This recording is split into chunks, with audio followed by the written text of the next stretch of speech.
Bismillahirrahmanirrahim. Assalamualaikum warahmatullahi wabarakatuh. Alhamdulillahirabbil alamin. Alhamdulillahilladzi 'allama bil qalam 'allamal insana ma lam ya'lam. Allahumma shalli wa sallim ala sayyidina Muhammadin khairil anam wa ala alihi wa sahbihi ajma'in. Amma ba'd. Rabbi shrah li sadri wa yassir li amri wahlul 'uqdatam min lisani yafqahu qawli. Shadaqallahul 'azim. Awalan ismahul yang arifan nafsi anna ismi Ahmad Asyad Al-Ghifari atau biasa dipanggil Adi.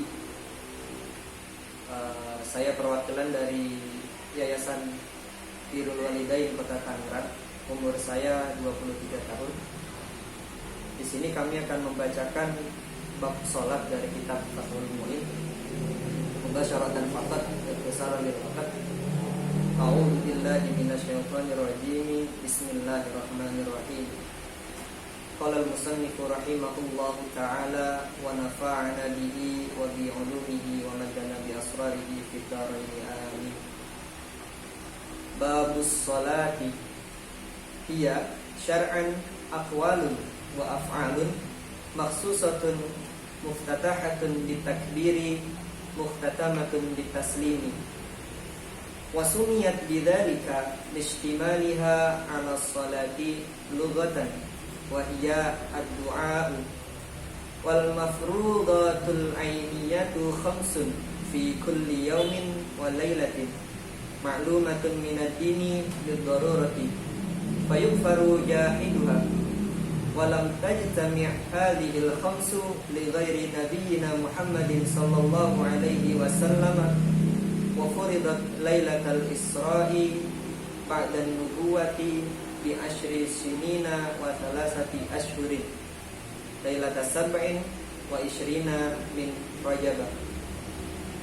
Wa lam tajibu subhu yaumi tilkal lailati li'adamil ilmi bi kaifiyatiha.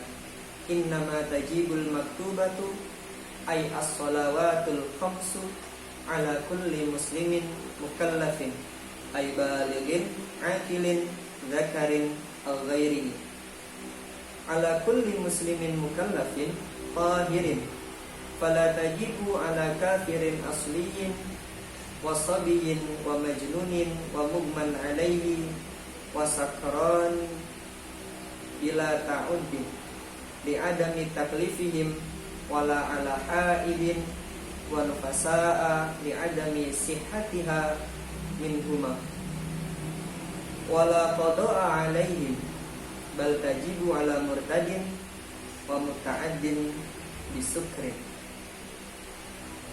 Bismillahirrahmanirrahim. Babus sholati ay hadza babus sholati. Adapun bab ini menerangkan tentang salat. Iya, pengertian salat syar'an secara terminologi atau secara istilah atau secara syarak, yaitu merupakan aqwalun wa af'alun, perkataan-perkataan dan perbuatan-perbuatan makhsusatun, yang tertentu, yang dikhususkan, muftatahatun bitakbiri, yang dibuka dengan kalimat takbir, wa muhtatamatun bitaslimi, dan ditutup dengan kalimat salam. Wasumiyat bidzalika, dan dinamakan dengan demikian, dinamakan dengan salat, listimaliha ala sholati lughatan, karena salat itu mengandung makna salat lughatan secara etimologi atau secara bahasa. Maka kemudian wahia ad-du'a, dan adapun salat secara bahasa yaitu berarti ad-du'a, doa. Lalu mungkin timbul pertanyaan, kenapa salat itu dinamakan sebagai doa? Karena memang pada dasarnya isi yang ada dalam salat kita adalah doa-doa. Lalu kenapa harus ada perbuatan-perbuatan atau af'al kalau kata musannif dalam kitab ini? Karena efektivitas doa secara akliyah, secara akal manusia akan lebih masuk akal ketika orang doa itu akan lebih bisa dipahami atau bisa lebih diijabah oleh Allah Subhanahu wa taala kalau dibarengi dengan yang namanya ikhtiar. Maka di sini ada aqwal juga, ada af'al juga. Karena sebagaimana yang kita ketahui bahwasanya pengertian doa itu sendiri adalah ucapan-ucapan atau harapan-harapan seorang hamba kepada Tuhannya. Maka nggak logis atau nggak masuk akal kalau orang pengen kaya tapi kerjanya cuma doa-doa, agak ada kerjanya, nggak ada apa yang dia perbuat untuk menuju ke kaya tersebut. Maka dalam sholat ada gerakan, ada akal, dalam wujud kita menghamba kepada Allah, menyembah kepada Allah. Kemudian ada juga aqwal, doa-doa atau ucapan-ucapan yang sudah ditentukan, maksusah. Uniknya di sini musannif menggunakan kata maksusah yang berarti dikhususkan atau ditentukan. Ditentukan seperti apa? Karena sholat itu semuanya tata caranya, mulai dari pembukaan sampai penutupannya sudah diatur oleh Nabi Muhammad SAW.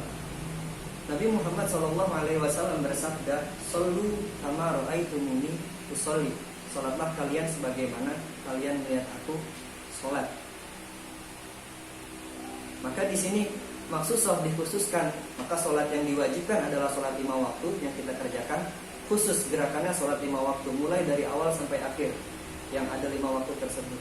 Maka tidak boleh kita ketika sholat 5 waktu menggunakan tata cara sholat mayit, atau kita sholatnya orang yang normal menggunakan tata cara sholatnya orang sakit, atau orang yang sedang ya dalam keadaan biasa-biasa saja, dalam artian tidak dalam peperangan, kemudian sholat 5 waktu menggunakan tata cara sholat khauf, maka tidak diperbolehkan.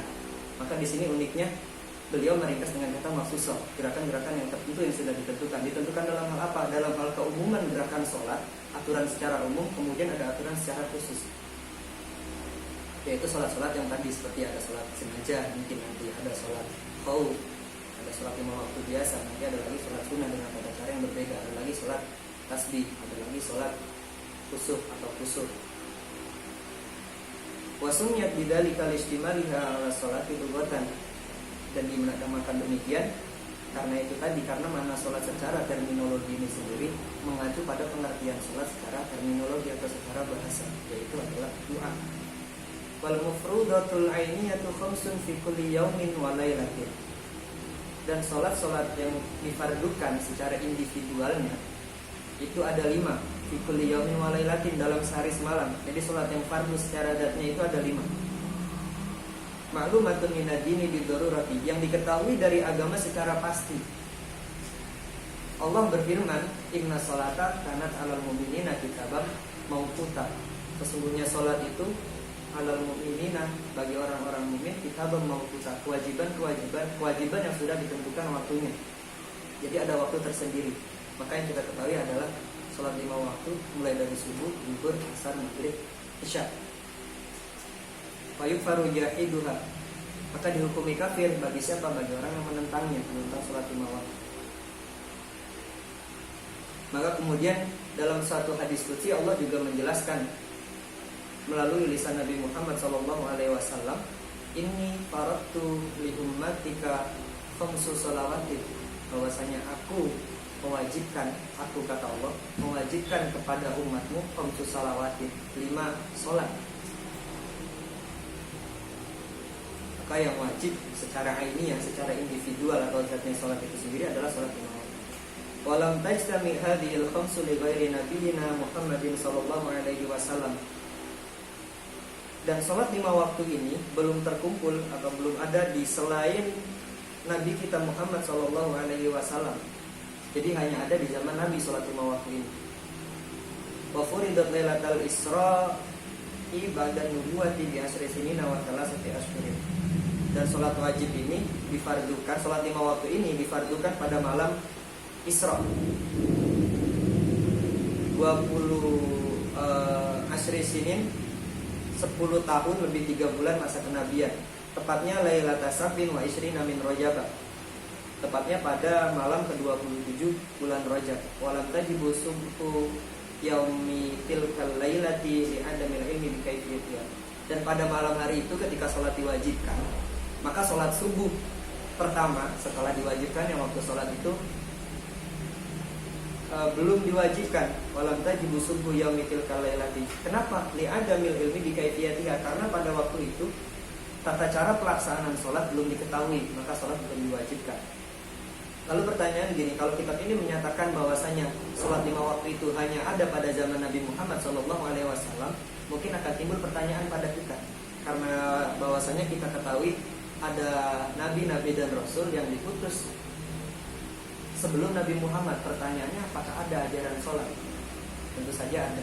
Kalau contoh kita ambil, Nabi Isa juga melaksanakan sholat. Dalam Al-Quran Allah berfirman, wa ja'alani mubarakan aynama kuntu wa awsani bis sholati wa zakati wa awsani, dan engkau perintahkan kepadaku, dan Allah perintahkan kepadaku bis sholati wa zakati, untuk melaksanakan sholat dan zakat madumtum hayya, selama masih hidup. Kemudian ada lagi di ayat yang lain di surat Al-Imran, ketika Nabi Zakaria telah menikah puluhan tahun dan belum juga dikaruniai keturunan, maka kemudian beliau berdoa dalam mihrabnya. Hunalika da'a Zakaria rabbah qala rabbi habli min ladunka dzurriyyatan thayyibatan innaka antas sami'ud du'a. Maka dalam mihrabnya Nabi Zakaria berdoa, rabbi habli min ladunka dzurriyyatan thayyibatan innaka antas sami'ud du'a. Karuniakanlah kepadaku dzurriyyatan thayyibah, keturunan yang baik, sesungguhnya engkau Maha mendengar segala doa. Maka kemudian ada jawaban dari Allah, fanadatul malaikatu wa huwa qaimun yusalli fil mihrab. Di situ ada kata yusalli fil mihrab. Fanadatul malaikatu, maka kemudian malaikat turun, wa huwa qaimun, dan pada saat itu Nabi Zakaria masih qaimun yusalli fil mihrab, masih berdiri, yusalli, sedang melaksanakan sholat fil mihrab, dalam mihrabnya.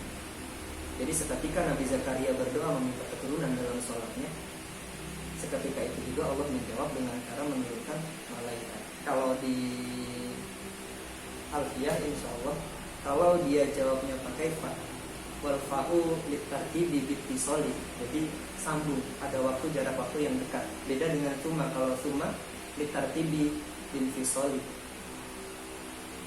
dia ada infisol, ada pisah. Innama tajibul maktubatu,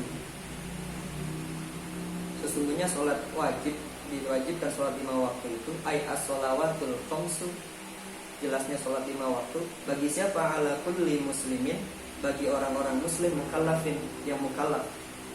Mukallaf itu apa? Ay balighin aqilin dzakarin aw ghairihi, jelasnya orang yang balik, berakal, laki-laki atau selain laki-laki, jadi apapun kelaminnya, selagi dia muslim dan mukallaf, maka wajib sholat.